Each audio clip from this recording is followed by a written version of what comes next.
Class 1 Hindi सारंगी chapter 19 और इस book का ये अंतिम चैप्टर है। यहाँ पर हमारे पास एक कविता है और कविता का नाम है चांद का बच्चा। यहाँ पर हम देख सकते हैं एक माँ है, उनकी गोदी में एक बच्चा है और दूर एक चांद दिखाई दे रहा है। तो बच्चा इस चांद के बारे में बताता है। चलो देखते हैं बच्चा क्या कह रहा है। वह देखो वह निकला चांद, अम्मा तुमने देखा चांद। बच्चा अपनी अम्मा से कह रहा है, अम्मा देखो वो चांद निकल आया, क्या तुमने देखा? यह भी क्या बच्चा है अम्मा, छोटा सा मुन्ना सा चांद। फिर कहता है, अम्मा क्या ये भी एक बच्चा है, छोटा सा नन्हा सा मुन्ना सा चांद है। क्योंकि उस समय आसमान में पूरा चांद नहीं निकला था। आप देख सकते हैं यहाँ पर एकदम पतला सा चांद निकला हुआ है, इसलिए इस बच्चे को ये चांद का बच्चा लग रहा है। आगे देखते हैं। बच्चा कहता है, इतना दुबला इतना पतला कब होता है ऐसा चांद। क्योंकि चांद पूरा नहीं निकला है, बहुत पतला सा निकला है, इसलिए बच्चा कह रहा है, अम्मा क्या ऐसा भी चांद होता है, इतना दुबला इतना पतला। फिर बच्चा कहता है, अम्मा उस दिन जो निकला था वह था गोल बड़ा सा चांद। बच्चे ने कुछ दिन पहले चांद देखा था और वो बहुत बड़ा सा गोल चांद था। बादल से हंस हंस कर उस दिन कैसे खेल रहा था चांद। और उस दिन आसमान में बहुत सारे बादल थे, इसलिए चांद उन बादलों के पीछे छिप रहा था और निकल रहा था। तो बच्चा यहाँ पर कह रहा है कि उस दिन तो मैंने बड़ा सा गोल सा चांद देखा था, आज ये इतना दुबला पतला चांद का बच्चा है। आगे कहता है, छुप जाता था निकल आता था, करता था ये तमाशा चांद। जिस दिन उसने चांद देखा था पूरा गोल गोल बड़ा सा, उस दिन वो बादलों में कभी छुप जा रहा था, कभी निकल आ रहा था। बच्चा कहता है वो बहुत तमाशा कर रहा था। अपने बच्चे को भेजा है, घर पर बैठा होगा चांद। फिर बच्चा कहता है, जरूर उस बड़े से गोल से चांद ने अपने बच्चे को आज यहाँ पर भेज दिया है, इसलिए ये वाला चांद बहुत पतला सा है, दुगला सा है। यह भी एक दिन बन जाएगा अच्छा गोल बड़ा सा चांद। अब बच्चा कह रहा है कि ये जो पतला सा चांद निकला है ना, ये भी एक दिन बहुत बड़ा सा चांद बन जाएगा। फिर बच्चा कह रहा है, अच्छा अम्मा कल क्यों तुमने मुझको कहा था मेरा चांद। फिर बच्चा अपनी अम्मा से पूछता है, अम्मा कल आपने मुझे अपना चांद क्यों कहा था। ये कविता अफसर मेठी ने लिखी है। इसमें हमने जाना कि चांद घटता बढ़ता रहता है, जैसे पूर्णिमा के दिन वो पूरा होता है और अमावस्या के दिन वो निकलता ही नहीं है, गायब हो जाता है। पूर्णिमा के दिन चांद पूरा निकलता है, उसके बाद वो थोड़ा थोड़ा कम होता चला जाता है, उसके बाद वो फिर से निकलता है और थोड़ा थोड़ा बढ़ना शुरू हो जाता है। फिर से पूर्णिमा आती है, उस दिन वो पूरा हो जाता है। पूर्णिमा का मतलब जिस दिन पूरा चांद निकलता है गोल गोल बड़ा सा, और अमावस्या का मतलब जिस दिन चांद नहीं निकलता, आसमान में केवल अंधेरा होता है। आगे बढ़ते हैं बातचीत के लिए। यह कविता किसके विषय में है? तो हम यहाँ लिखेंगे यह कविता चांद के विषय में है ना। कविता का नाम चांद का बच्चा क्यों रखा गया होगा? हम यहाँ लिख सकते हैं कविता का नाम चांद का बच्चा इसलिए रखा गया होगा क्योंकि इसमें दो चांद के बारे में बताया गया है, एक बड़ा गोल चांद और एक दुबला पतला सा चांद, है ना। आगे देखते हैं आप इस कविता को क्या नाम देना चाहेंगे और क्यों। अब आप बताओ आप इस कविता को क्या नाम दोगे। हम इस कविता को एक और नाम दे सकते हैं, जैसे नटखट चांद, है ना, क्योंकि चांद घटता बढ़ता रहता है और बादलों में छुपता रहता है, निकलता रहता है और ऐसा लगता है जैसे वो शैतानियां कर रहा है, इसलिए हम इसे कह सकते हैं नटखट चांद। अगला प्रश्न है, क्या चांद हमेशा गोल ही दिखता है? नहीं, चांद हमेशा गोल नहीं दिखता है। कभी वो पूरा बड़ा सा गोल चांद दिखता है, कभी वो एकदम पतला सा हो जाता है, छोटा सा हो जाता है ना। आगे देखते हैं आपकी माँ आपको क्या कहकर पुकारती है। बताओ, क्या आपकी माँ भी आपको चांद कहती है या भोलू कहती है या बाबू कहती हैं या गोलू कहती हैं? ऐसे ही हम सब के घर के नाम होते हैं, है ना, और हमारी माँ हमें प्यार से उस नाम से बुलाती है। आपको यहाँ पर लिखना है कि आपकी मम्मा आपको किस नाम से बुलाती हैं। आगे बढ़ते हैं शब्दों का खेल। नीचे दी गई वस्तुएं कैसी हैं? अब हमें बताना है कि ये वस्तुएं किस आकार की हैं। गोल, चौकोर, तिकोनी। रेखा खींचकर मिलाइए। अब सबसे पहला क्या है हमारे पास? एक बक्सा। इसका आकार क्या है? ये है चौकोर, है ना? चौकोर है ना? इसकी 4 भुजाएं हैं, इसलिए हम इसे चौकोर कहते हैं। और यहाँ पर ये क्या है?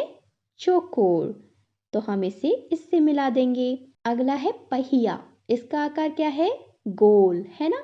बिल्कुल गोल है ना, सर्कुलर, तो हम इसे इस गोले से मिला देंगे। अगला है समोसा। ये किस आकार का होता है? तिकोना। क्यों? इसमें 3 लाइन है, 1 2 3, है ना? इसलिए इसे तिकोना कहते हैं। अब हम इसे तिकोने से मिला देंगे। गोल होता है एकदम गोल, जिसमें 4 रेखाएं होती हैं, वो होता है चौकोर, और जिसमें 3 रेखाएं होती हैं वो होता है तिकोना। ओके, आगे बढ़ते हैं। तुक मिलने वाले शब्दों को खोज कर लिखिए। तुक मिलना क्या होता है? होता है ना जिसमें सेम साउंड आ रहा होता है, एक जैसी आवाज होती है। जैसे गोल, बोल। गोल और बोल में सेम साउंड आ रहा है, एक जैसी आवाज आ रही है ना। ओल, बोल के बताओ। गोल, बोल, दोनों में ओल आ रहा है ना? तो इसी को तुक मिलाना कहते हैं, जिसमें 2 शब्दों में एक जैसी आवाज आ रही होती है। अगला है चांद, मांद। चांद, मांद, आंध। इसमें कौन सी आवाज आ रही है? आंध, है ना? चांद, मांद। अगला है बड़ा, खड़ा। बड़ा, खड़ा, अड़ा। इसमें आवाज आ रही है ना, अड़ा, इसलिए इसे तुक मिलाने वाले शब्द कहते हैं, बड़ा, खड़ा। अगला है छोटा, लोटा। छोटा, लोटा। इसमें कौन सी आवाज आ रही है? ओटा, है ना? दोनों की ओटा आवाज एक जैसी है। छोटा, लोटा। आगे बढ़ते हैं। चित्र और बातचीत। यहाँ पर हमारे पास एक कौवा है और उसके बहुत सारे चित्र हैं। हमें कौवे की कहानी बनानी है, तो चलिए बनाते हैं। एक कौवा आसमान में उड़ रहा था। उसे उड़ते हुए प्यास महसूस हुई, इसीलिए उसने पानी की तलाश करना शुरू किया। नीचे जब उसने देखा तो वहां पर एक घड़ा था, लेकिन उस घड़े में पानी बहुत कम था। कौवा बहुत चतुर था। उसने सोचा, मैं इसमें छोटे छोटे पत्थर डालूंगा, और जब ये पत्थरों से भर जाएगा तो पानी ऊपर आ जाएगा। तो उसने वैसा ही किया। उसने धीरे धीरे करके पत्थरों को डालना शुरू किया, और धीरे धीरे पानी ऊपर आ गया। कौवे ने पानी से अपनी प्यास बुझाई और फिर वो उड़ गया। क्या आपको कहानी अच्छी लगी? आप इसी कहानी को अपनी तरह से बना सकते हो और फिर उसे अपनी क्लास में सुना सकते हो। ओके, आगे बढ़ते हैं। आओ कुछ बनाएं। अपने आसपास नीचे गिरे हुए फूल, पत्ते, डंडियां एकत्र कीजिए। छोटे समूह में बैठकर इनसे कुछ आकृतियां बनाइए। आप तितली, पेड़ आदि भी बना सकते हैं। आकृतियां बनाने के बाद कक्षा में सभी को बताइए कि आपने ये कैसे बनाई। तो हमें केवल गिरे हुए फूल, पत्ती और डंडियां लेनी है, ऐसा नहीं कि आप पेड़ पर से तोड़ रहे हो। ओके, तो हम इससे क्या क्या बना सकते हैं? हम तितली बना सकते हैं, पेड़ बना सकते हैं, और क्या बना सकते हैं? हम एक गाड़ी बना सकते हैं और एक हट बना सकते हैं, है ना? झोपड़ी बना सकते हैं। तो ऐसे ही आपको भी अलग अलग चीज़ों को बनाना है और अपने दोस्तों को भी दिखाना है। ओके, आगे बढ़ते हैं। चित्रकारी और लेखन। दिए गए चित्र में आप क्या क्या देख पा रहे हैं? कुछ नाम लिखिए। तो यहाँ पर इस चित्र को देखते हैं। इसमें हम क्या देख पा रहे हैं? एक सेब का पेड़ देख रहे हैं, है ना? उस पेड़ में बहुत सारे सेब लगे हुए हैं, और उस पेड़ पर एक छोटा सा घोंसला है ना? और यहाँ पर ये तोता है, और यहाँ पर मोर है, और पेड़ के नीचे कुछ घास में फूल खिल रहे हैं, है ना? तो हम यहाँ लिखेंगे पेड़, घोंसला, तोता, मोर। ओके, आप चाहो तो यहाँ पर फल भी लिख सकते हो। अब हमें यहाँ पर इन शब्दों से वाक्य बनाने हैं। वाक्य क्या होता है? वाक्य वो होता है जिसमें हम कई शब्दों को जोड़कर एक ऐसी पंक्ति बनाते हैं जिसका एक मतलब होता है। जैसे यहाँ पर लिखा है, यह एक पेड़ है। ये वाक्य पेड़ के बारे में बता रहा है कि ये पेड़ है। ओके, अगला वाक्य हम बनाएंगे घोंसले से। क्या लिख सकते हैं? पेड़ पर एक घोंसला है। पेड़ पर एक घोंसला है। और क्या लिख सकते हैं हम? तोता उड़ रहा है। तोता उड़ रहा है। एक और वाक्य हम क्या लिख सकते हैं? मोर से। मोर नाच रहा है। मोर नाच रहा है। ओके, अब आगे बढ़ते हैं, खोजें और जानें। आपके घर के आसपास जो पेड़ पौधे हैं उनके नाम जानिए। कुछ पेड़ पौधों के चित्र बनाइए। अपने चित्र के साथ कुछ शब्द भी लिखने का प्रयत्न कीजिए। कक्षा में सभी को बताइए। अब हमें देखना है कि हमारे घर के आसपास कौन से पेड़ हैं और क्या आप उन पेड़ों के बारे में कुछ जानते हो। जैसे हमारे घर के आसपास मिलता है हमें अशोक का पेड़, है ना, अमरूद का पेड़, आम का पेड़, नीम का पेड़, है ना। ऐसे बहुत सारे पेड़ हम अपने घरों के आसपास देख सकते हैं। हमें कुछ पेड़ मंदिरों में मिलते हैं जिनकी पूजा की जाती है ना, जैसे तुलसी का पेड़, केले का पेड़, पीपल का पेड़, बरगद का पेड़। तो आपको यहाँ पर ऐसे ही कुछ पेड़ अपने आसपास के इलाके से देखने हैं और उनके बारे में पता लगाना है और लिखना है कि आप उनके बारे में क्या क्या जानते हो। जैसे वो कितना ऊंचा है, उसकी पत्तियों का आकार क्या है, क्या उस पर फल आते हैं या नहीं आते हैं। ओके, आगे बढ़ते हैं खेल खेल में। इस कविता को मिलकर गाइए। दो समूह बनाइए। एक समूह प्रश्न पूछेगा और दूसरा समूह उत्तर देगा। कौन परिंदा? अब यहाँ पर हमें बताना है कौन परिंदा कैसी आवाज करता है। जैसे कौन परिंदा बोले चू चू, कौन परिंदा गुट्टुर गू, कौन परिंदा पीहू पीहू, कौन परिंदा कुकड़ुकू। कौन परिंदा बोले काऊ काऊ, कौन परिंदा बोले कूहू कूहू, कौन परिंदा बोले टे टे, नकल उतारे हूबहू। तो चलो अब इसके उत्तर देते हैं। कौन परिंदा बोले चू चू? चूचू कौन करता है? गौरैया। आपने देखी है भूरी रंग की छोटी सी चिड़िया होती है, वो चूचू करती है, उसे हम गौरैया कहते हैं। कौन परिंदा गुटुरगू? कौन सा पंछी है जो गुटुरगू करता है? कबूतर, है ना। कबूतर भी आपने देखे होंगे ना, कुछ सफेद होते हैं, कुछ काले होते हैं, कुछ भूरे होते हैं, कुछ नीले से होते हैं। अगला है कौन परिंदा पीहू पीहू? पीहू पीहू कौन करता है? मोर। मोर की आवाज होती है पीहू पीहू। अगला है कौन परिंदा कुकड़ुकू? कुकड़ुकू कौन करता है? मुर्गा। हम सब जानते हैं। कौन परिंदा बोले काव काव? काव काव तो कौआ करता है ना। कौन परिंदा बोले कूहू कूहू? कूहू कूहू कोयल करती है। और कौन परिंदा बोले टे टे, नकल उतारे हूबहू? कौन सा परिंदा है? तोता। तोता हमारी नकल भी उतार सकता है और उसकी आवाज टें टें होती है। ये कविता श्याम सुशील ने लिखी है। आगे बढ़ते हैं, शब्दों का खेल। कविता में आए कौन शब्द पर घेरा लगाइए। पेड़ पर लगे अक्षरों से शब्द बनाइए। अब हमें कविता में कौन शब्द पर घेरा लगाना है। यहाँ पर तो बहुत सारे कौन हैं, 1 2 3 4 5 6 7। तो हम इन सातों कौन पर घेरा बना देंगे। आगे हमें यहाँ पर एक पेड़ दिख रहा है और इस पर बहुत सारे अक्षर हैं। हमें इन अक्षरों से शब्दों को बनाना है। देखते हैं, पहला शब्द हम बनाएंगे पानी। अगला हम बना सकते हैं राम और रात, हरा, तीर, नीला, काला, मोर। ऐसे ही आप भी बहुत सारे शब्दों को बना सकते हो। ओके, आगे बढ़ते हैं। पढ़िए और लिखिए। कविता को आगे बढ़ाइए। हमने तीन चीजें देखी बाबा, हमने तीन चीजें देखी। हमने बाग में देखी मकड़ी, वह तो खा रही थी ककड़ी, उसके पास पड़ी थी लकड़ी। अब इन सब में आपने देखा तुक मिल रही है। कैसी? मकड़ी, ककड़ी, लकड़ी, है ना। आगे हमारे पास और लाइन है, चलो पूरा करते हैं। हमने तीन चीजें देखी बाबा, तीन चीजें देखी। हमने बाग में देखा भालू, वह तो खा रहा था आलू, नाम था उसका कालू, है ना। तीनों में तुक मिल रही है ना, भालू, आलू, कालू। अगला है हमने 3 चीजें देखी।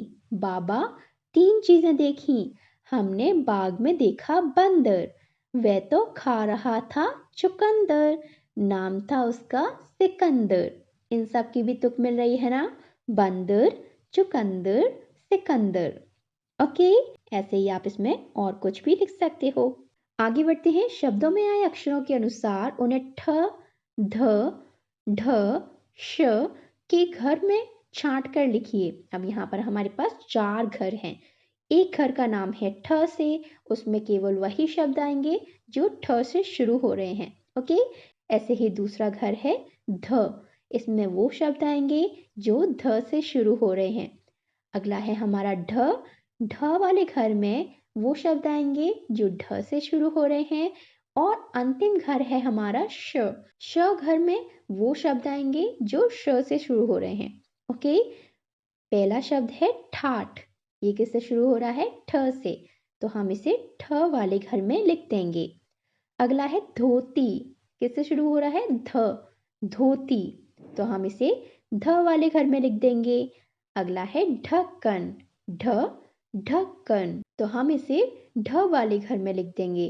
अगला है धनुष, ध, धनुष, ये कौन से घर में आएगा, ध वाले घर में। अगला है साठ, क्या है ये, साठ, ये किसी घर में नहीं आएगा, क्यों, क्योंकि ये स से शुरू हो रहा है। और ये क्या है, श, स, श, दोनों में अलग साउंड है ना, दोनों में अलग आवाज है। अगला है ढोलक, किससे है, ढ से, ढोलक, तो हम इसे ढ वाले घर में लिख देंगे। अगला है धान, किससे है, ध, धान, तो हम इसे ध वाले घर में लिख देंगे। अगला है बैठ, क्या है, बैठ, ब, बैठ, यहाँ पर ब वाला कोई घर नहीं है, इसलिए हम इसे नहीं लिखेंगे। अगला है ढीला, किससे है, ढ, ढीला, तो हम इसे ढ वाले घर में लिख देंगे। अगला है उषा, उषा किससे है, उ, छोटे ऊ से, और इस नाम का कोई घर नहीं है, इसलिए हम इसे कहीं नहीं लिखेंगे। अगला है ठेला, किससे है, ठ से, ठेला, तो हम इसे ठ वाले घर में लिख देंगे। अगला है षटकोण, क्या है, षटकोण, तो हम इसे श वाले घर में लिख देंगे। अगला है धागा, किससे है, ध से, धागा, इसे हम ध वाले घर में लिख देंगे। ये पूरा हो गया। आपको पता चला कौन कौन से शब्द किस किस साउंड से हैं, कौन कौन से अक्षरों से हैं। मेरे पीछे दोहराओ, ठ, ध, ढ, श। एक होता है स, ये होता है श, ये है श। ओके, आगे बढ़ते हैं। अक्षर गीत, हमारे पास ये बहुत प्यारा सा गीत है और इस गीत को गाते गाते हम पूरी वर्णमाला को सीख जाएंगे। ओके, चलो गाते हैं। अ, अनार, दाड़िम भी कहलाता, अ, अनार, दाड़िम भी कहलाता। आ, आम, चूस कर बच्चा खाता, आ, आम, चूस कर बच्चा खाता। कौन कौन से अक्षर सीखे, अ, आ, अ, आ। अगला है इ, इमली तो खट्टी होती है, इ, इमली तो खट्टी होती है। ई, ईख सदा मीठी होती है, ई, ईख सदा मीठी होती है। कौन कौन से अक्षर सीखे, इ, ई, ई। उ, उल्लू रात में जगते रहते, उ, उल्लू रात में जगते रहते। ऊ, ऊद बिलाव जल थल में रहते, ऊ, ऊद बिलाव जल थल में रहते। कौन कौन से अक्षर सीखे, उ, ऊ, उ, ऊ। अगला है ऋषि मुनि आकर हवन कराते, ऋषि मुनि आकर हवन कराते। री तो संस्कृत में ही पाते, री तो संस्कृत में ही पाते। कौन कौन से अक्षर सीखे, रि, री, रि, री। अगला है ल भी संस्कृत में ही होता, ल का तो कुछ पता ना चलता। ये 2 अक्षर ऐसे हैं जिनसे हम शब्द नहीं ढूंढ सकते, क्योंकि हिंदी में इन अक्षरों से शब्द नहीं होते, ये केवल संस्कृत में ही प्रयोग किए जाते हैं। ओके, आगे देखते हैं। ए एड़ी में कांटा चुभ जाता। ए एड़ी में कांटा चुभ जाता। ऐनक कानों पर चढ़ जाता। ऐनक कानों पर चढ़ जाता। कौन कौन से अक्षर सीखे? ए ए। आगे देखते हैं। ओ ओखल में कूटते हैं अनाज। ओ ओखल में कूटते हैं अनाज। औषधि करती रोग इलाज। औषधि करती रोग इलाज। कौन कौन से अक्षर सीखे? ओ स्वर सब यहीं समाप्त होते हैं। अब हम व्यंजन पर चलते हैं। तो हमारे स्वर कौन कौन से हैं? अ आ ई ई उ ऊ री ल ए आ ओ ओके। ये स्वर क्यों कहलाते हैं? क्योंकि ये वो आवाजें हैं जिन्हें हम व्यंजनों के साथ जोड़कर नए नए शब्दों को बनाते हैं। ओके, ये स्वर भी कहलाते हैं और ये अक्षरों की तरह भी प्रयोग किए जाते हैं। ओके, आगे बढ़ते हैं। अब हम व्यंजनों के बारे में सीखते हैं। ओके, अंशक अमरूदों के लाओ। अंशक अमरूदों के लाओ। अह सब मिल उनको खाओ। अह सब मिल उनको खाओ। कौन कौन से अक्षर सीखे? आह। अगला है कमल ताल में सबको भाते। कमल ताल में सबको भाते। खरल में मसाले पिस जाते। खरल में मसाले पिस जाते। कौन कौन से अक्षर सीखे? कमल खरल। कमल खरल। गमलों में पानी दे आना। गमलों में पानी दे आना। घड़ियालों के पास न जाना। घड़ियालों के पास न जाना। कौन कौन से अक्षर सीखे? घ। अगला क्या है? अंग कंघे से माँ बाल बनाती।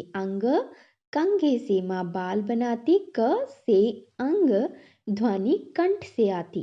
तो ये आवाज कहाँ से आएगी? कंठ से। कंठ क्या होता है? जब आप अपना मुंह खोलते हो ना तो उसमें एक घंटी सी लटकी दिखती है, उसे कहते हैं कंठ। जब हम क बोलते हैं वो हम गले से बोलते हैं। पहले क बोलो फिर अंग बोलो। क्या बोलोगे? क अंग। अंग बोलते टाइम ये कंठ ऊपर टच हो रहा है ना? तो ऐसे बोलते हैं क अंग। ओके, आगे देखते हैं। चम्मच से हम खाना खाते। चम्मच से हम खाना खाते। छतरी बारिश में ले जाते। छतरी बारिश में ले जाते। तो हमने कौन कौन से अक्षर सीखे? छ। आपको ये सारे अक्षर मेरे पीछे बोलने हैं। ओके, अगला है जनगण मन सब बच्चे गाते। जनगण मन सब बच्चे गाते। झंडा खंबे पर फहराते। झंडा खंबे पर फहराते। कौन कौन से अक्षर सीखे? झ। अगला है पंचम स्वर में कोयल गाती। पंचम स्वर में कोयल गाती। च से ध्वनि तालु से आती। कैसे आती है? तालु से। तालु क्या होता है? जब आप मुंह खोलोगे ना तो हमारे जीभ के ऊपर एक छत सी बनी होती है ना, राउंड राउंड सी, गोल गोल सी, उसे हम तालु कहते हैं। और जब हम इस तालु से अपनी जीभ को मिलाते हैं तब कौन सी आवाज आती है? आती है ना? च ओके, आगे देखते हैं। टट्टू रास्ते में अड़ जाता। टट्टू रास्ते में अड़ जाता। ठठेरा उत्तम पात्र बनाता। ठठेरा उत्तम पात्र बनाता। कौन कौन से अक्षर सीखे? ठ। आगे देखते हैं। डलिया में तुम फूल सजाओ। ड डलिया में तुम फूल सजाओ। ढ ढक्कन शीशी पर लगवाओ। ढ ढक्कन शीशी पर लगवाओ। कौन कौन से अक्षर सीखे? ड ढ ड ढ। अगला है अणा। पंडिता हमको पाठ पढ़ाती। अणा पंडिता हमको पाठ पढ़ाती। ट से अणा ध्वनि मूर्धा से आती। हम जीभ को थोड़ा सा पीछे की तरफ मोड़ लेंगे तभी वाली साउंड आएगी न ण, है ना। तो हमने कौन सा अक्षर सीखा? ण। त तबला लड़का बजा रहा है। त तबला लड़का बजा रहा है। थ थर्मस से चाय पिला रहा है। थ थर्मस से चाय पिला रहा है। कौन कौन से अक्षर सीखे? त थ त थ। आगे देखते हैं। द दरी बैठ हम गाना गाते। द दरी बैठ हम गाना गाते। ध धनुष उठा हम तीर चलाते। ध धनुष उठा हम तीर चलाते। कौन कौन से अक्षर सीखे? द ध द ध। अगला है न नल से नानी पानी लाती। न नल से नानी पानी लाती। त से न ध्वनि दांत से आती। त से न ध्वनि दांत से आती। हम जब त बोलते हैं तो कैसे बोलते हैं? त। हम अपनी जीभ को दांतों पर लगाते हैं, है ना, त। ऐसे ही जब हम ना बोलते हैं तब हम अपनी जीभ को दांतों से लगाते हैं। कैसे लगाते हैं? न न, है ना, न न। ऊपर वाले दांतों को पीछे की तरफ से जीभ से छूते हैं तब ये साउंड आती है त न त न। ओके। आगे देखते हैं। प पतंग से बच्चे पेंच लड़ाते। प पतंग से बच्चे पेंच लड़ाते। फ फल पेड़ों से तोड़कर खाते। फ फल पेड़ों से तोड़कर खाते। कौन कौन से अक्षर सीखे? प फ प फ। ओके। आगे बढ़ते हैं। ब बंदर कूद फांद कर आए। ब बंदर कूद फांद कर आए। भ भगौने लोटे सब लुढ़काए। भ भगौने लोटे सब लुढ़काए। कौन कौन से अक्षर सीखे? ब भ ब भ। अगला है म मटर कचौरी बुआ बनाती।